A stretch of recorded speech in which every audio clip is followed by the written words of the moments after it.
What makes a neighborhood a neighborhood?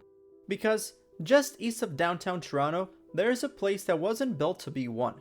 18 towers, nearly 20,000 people packed into a few blocks, no main street, and very few of the spaces communities usually rely on. It was designed for people who were never meant to stay, and yet, today, it's one of the most diverse, densely populated communities in the country. This is the story of St. Jamestown. To understand St. Jamestown, we have to go back to the 19th century.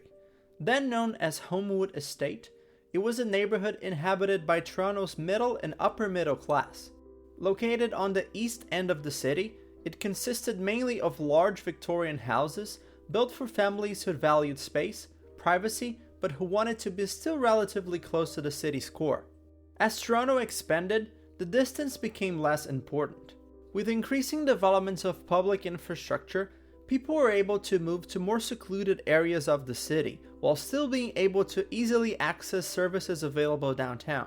Many original residents of the Homewood Estate did that. This led to many large houses being left behind. Over time, investors converted these properties into boarding homes and apartments. By the early 20th century, this part of Toronto had already begun to resemble what reformers would describe as slums, overcrowded housing, aging infrastructure, and declining maintenance becoming the defining features. But a few decades later, on the wave of post-war optimism and the baby boom, St. Jamestown was about to go through radical change. In the 1950s, cities across North America were being reimagined. Larger populations, new infrastructure, and new ideas about how urban life should be organized. And Toronto followed the same trend. Areas where subpar housing conditions dominated, like Regent Park and the Ward, became the main targets for urban renewal. In St. Jamestown, the deteriorating housing conditions made the area increasingly visible to planners, which led to its inclusion in the city's rezoning plans. At the time, the predominant view of urban renewal was expressed through buildings.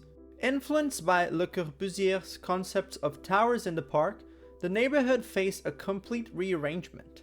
Between 1959 and 1967, the area bounded by Bloor, Parliament, Wellesley, and Sherbourne streets was transformed. Its streets, houses, and low-rise buildings were all cleared. In their place, 18 new residential towers were constructed, each named after a Canadian city, from Vancouver to St. John's. The towers were arranged within open space, separated from one another, surrounded by greenery, and disconnected from the traditional street grid. This modernist architectural arrangement imagined living spaces, movement, and leisure as separate elements, each assigned its own place within the neighborhood. And within this system, the intended residents were already defined.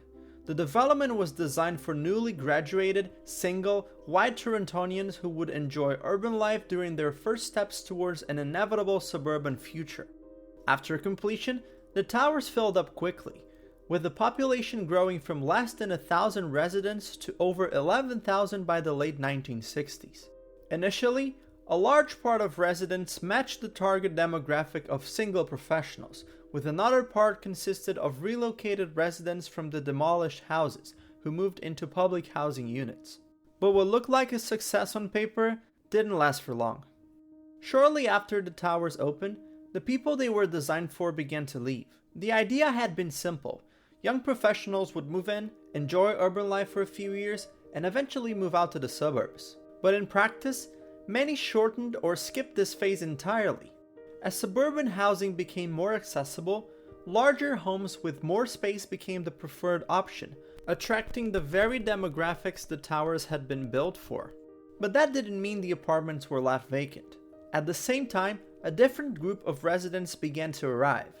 Canada's immigration policies were changing, and cities like Toronto were becoming key destinations for newcomers. St. Jamestown, with its relatively affordable rental units and central location, became one of the places where many of them settled. Over time, the neighborhood became one of the most diverse in the city, with residents coming from a wide range of countries and cultures. But there was one problem. The physical structure of the neighborhood had never been designed for this kind of density, or this kind of community. Remember, it was built for single, young professionals, not for families, and it followed a modernist concept that emphasized the separation of different functions. As a result, it lacked many of the amenities needed for a neighborhood to fully function. And in the absence of those amenities, residents were forced to adapt. They began to negotiate and reappropriate space in ways not intended by its original design. Shared spaces, informal gathering areas, and community networks began to emerge.